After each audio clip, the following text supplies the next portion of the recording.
Another successful roast. What a fun time last night. We roasted a good sport. We roasted Haux and Knight. It was a lot of fun.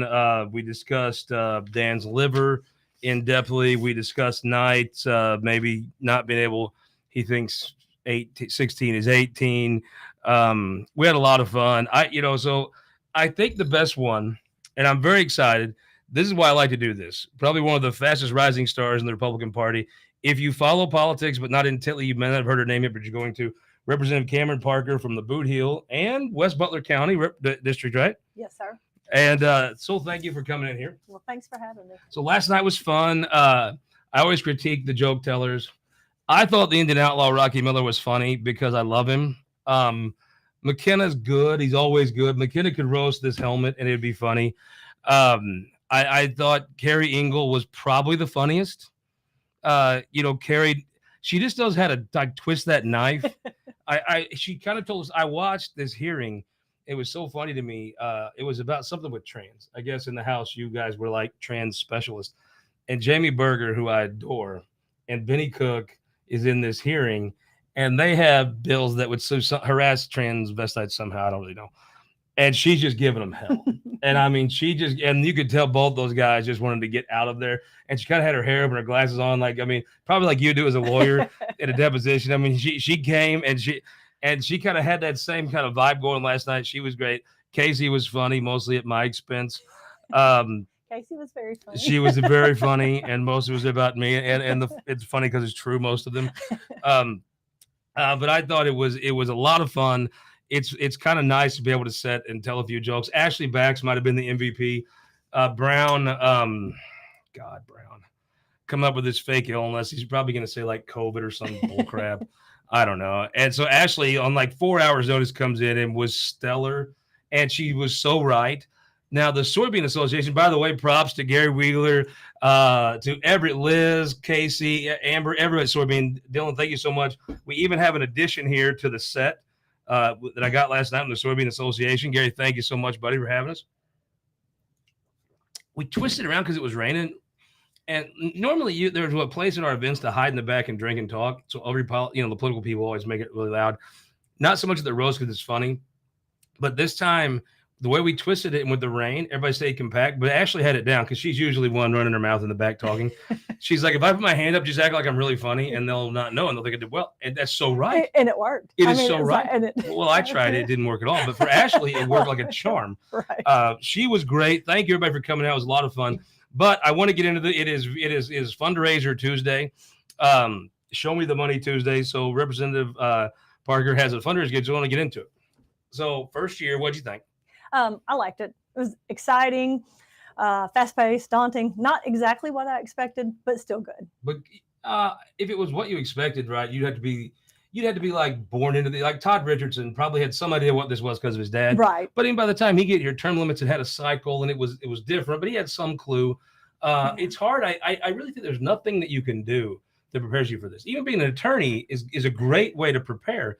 Well, you can't be totally prepared for this, right? Yeah, you're exactly right, Scott. I mean, it's you know, the legal part of it. Oh, I knew that, and the process and things. But there's just so many different parts of this. I mean, I really did enjoy it. But I tell everybody back home, I felt like in May when we were done, I was like mowing half. You know, like you get to mow your yard and you're like halfway through, and then we just quit and go home. And then my yard's still half.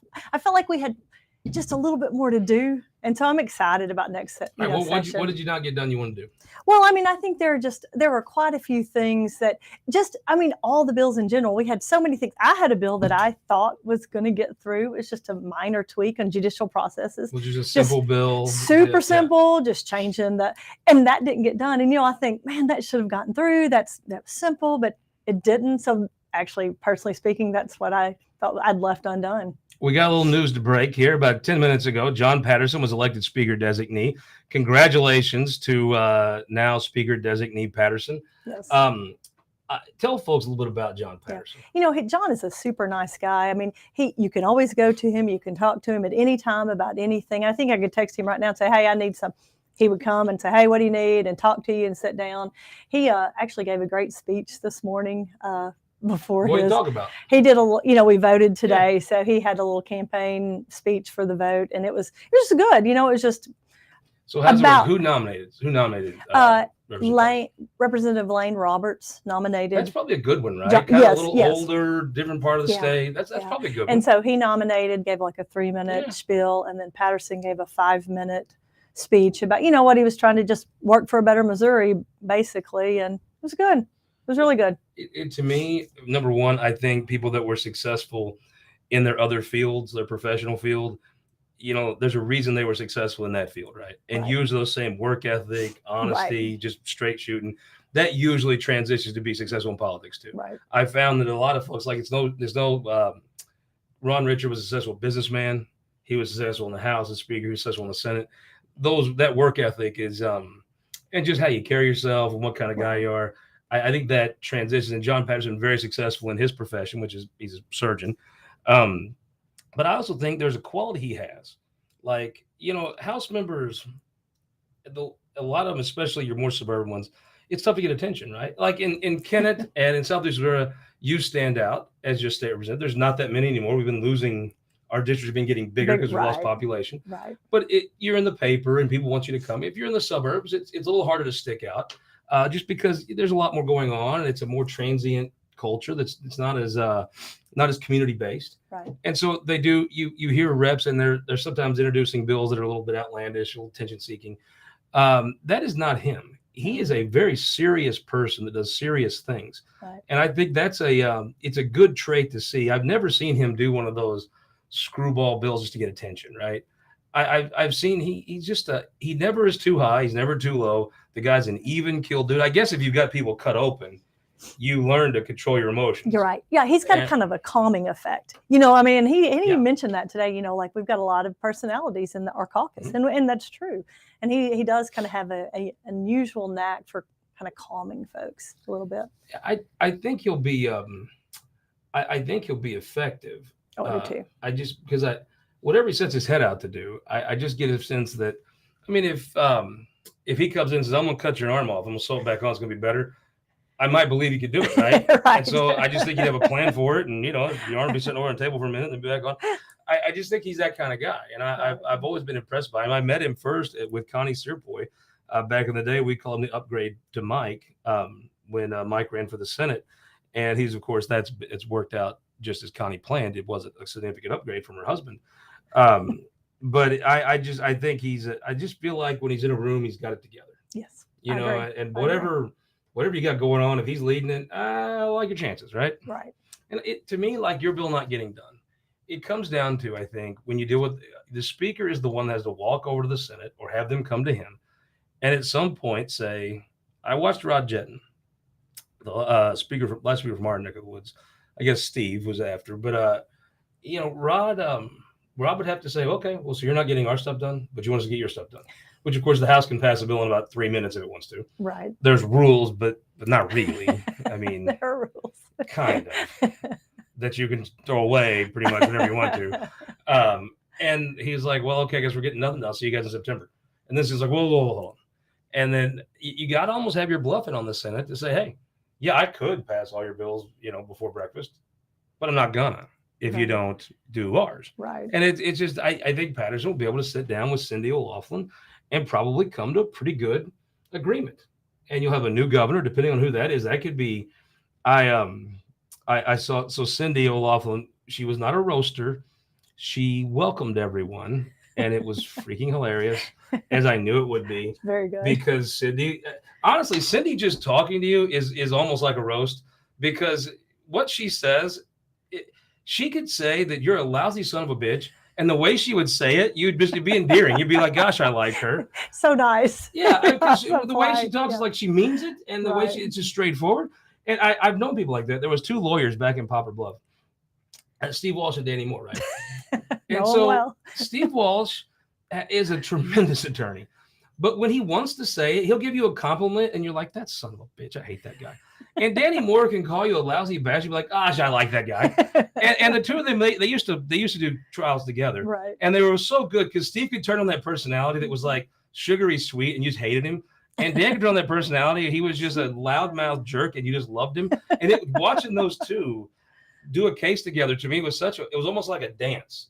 you know, the way they went about it. They were very good, and they are still now. So. Yeah, I mean, to me, that's just she's the Danny Moore, right? Right. Just to go back home, because whatever she says, it just kind of comes off like, even if you don't like, it's kind of humorous or charming. Right. It doesn't offend you too bad. She can say it, and you're not offended by it. She really thinks yeah, that, you know? Absolutely. We don't really retell the jokes. That's why we don't record. That's why it's show up, which thankfully a lot of folks did.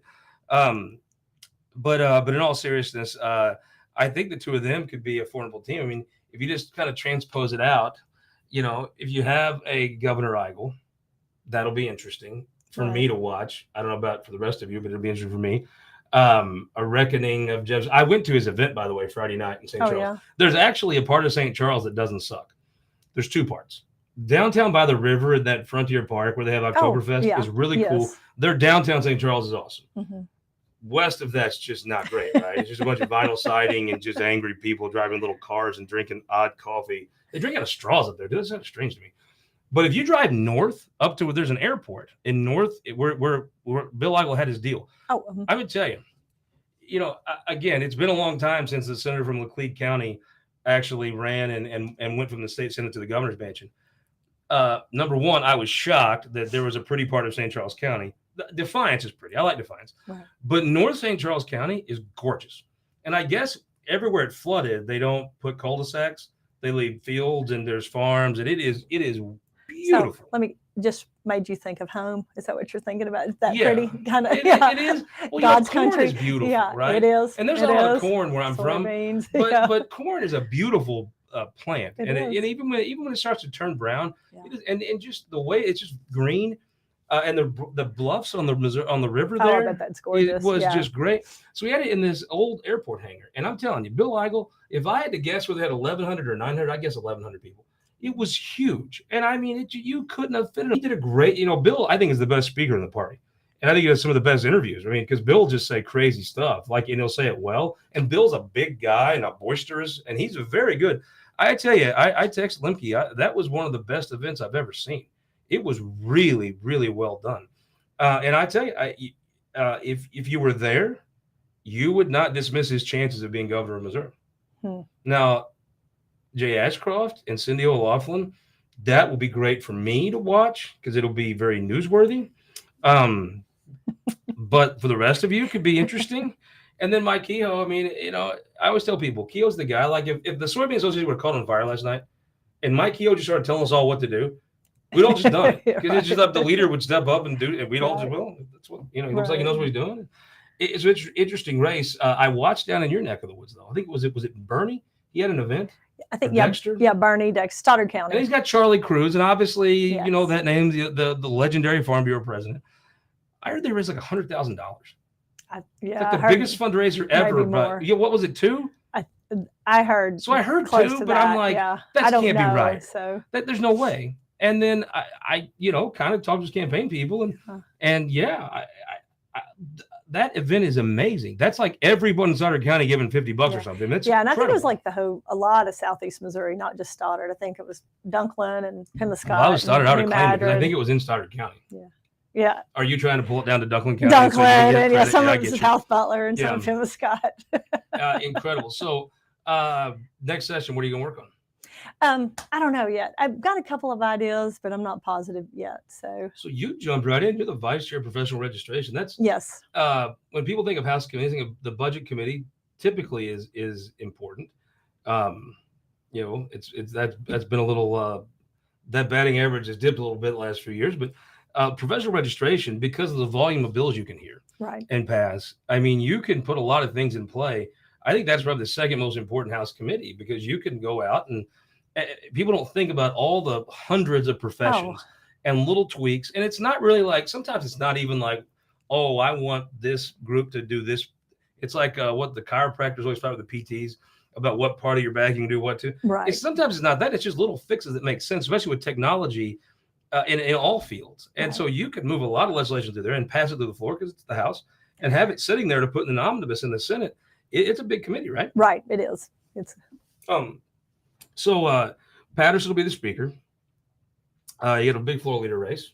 Yes. And there's talk that your senator, my senator, Jason Bean, may run for Secretary of State. Oh, really? If that were to happen, do you think about the state Senate?